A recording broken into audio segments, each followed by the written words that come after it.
5 மணின்றது எப்படி சொல்லணும்னா பஞ்ச வாதனம். புரிஞ்சுதா? பஞ்சவாதனம் 5 மணி. புரியுது. சரியா? சரி, அடுத்தது 5 மணி சொல்லிட்டீங்க, 5:15 எனக்கு சொல்லணும்.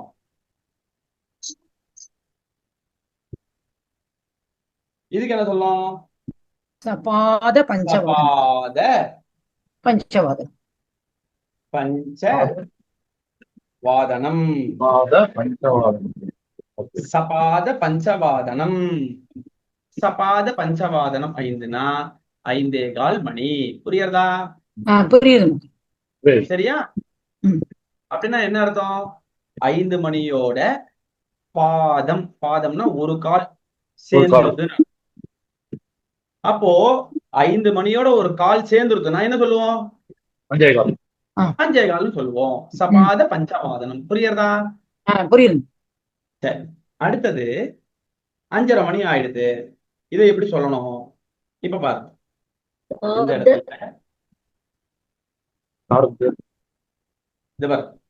சார்த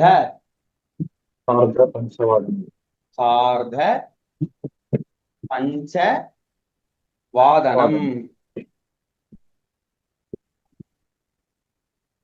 சார்த பஞ்சவாதனம் அப்படின்னா 5:30 மணி. புரிஞ்சுதா? புரிஞ்சுது. சரியா? சார்த பஞ்சவாதனம். புரியுதா? சரி, அடுத்தது 5:45 எப்படி சுவாமி சொல்றது? இங்க பாரு,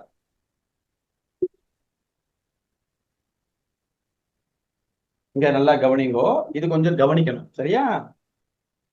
பாதோன பாதோன சதுர் இல்ல ஷட் வாதனம். ஷட் வாதனம்.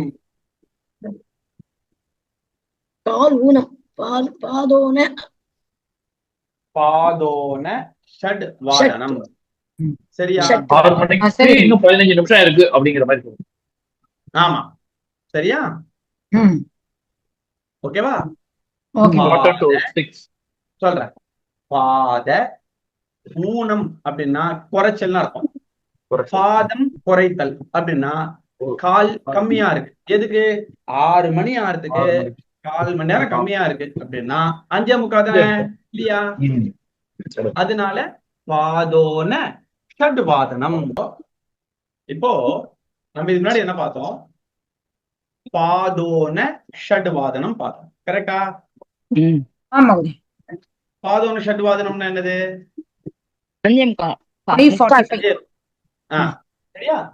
அடுத்தது ஷட் வாதனம். ஷட் வாதனம் அப்படின்னா 6 மணி. 6 o'clock. ஓகேவா? சரியா?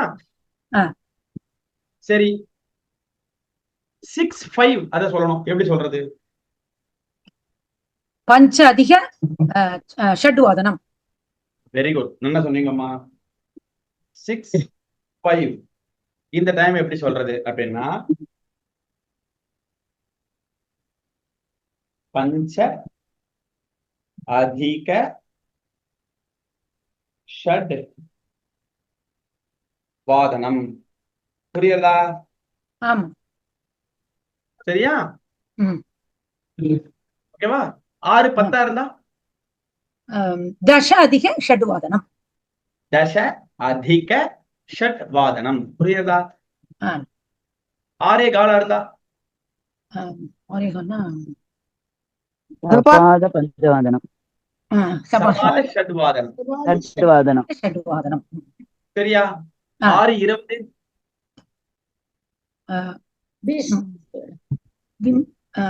விம்சதி அதிக.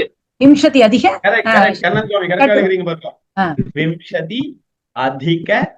ஷட்வாதனம். புரியுறதா? இது இது இது ஒரு கிரமம். அது ஈஸியா நீங்க தெரிஞ்சிடலாம். இது ஒன்னும் அவ்வளவு பெரிய விஷயமே இல்ல. சரியா? அப்போ 6:25 பஞ்சவிம்சதி அதிக ஷட்வாதனம். அவ்வளவுதான்.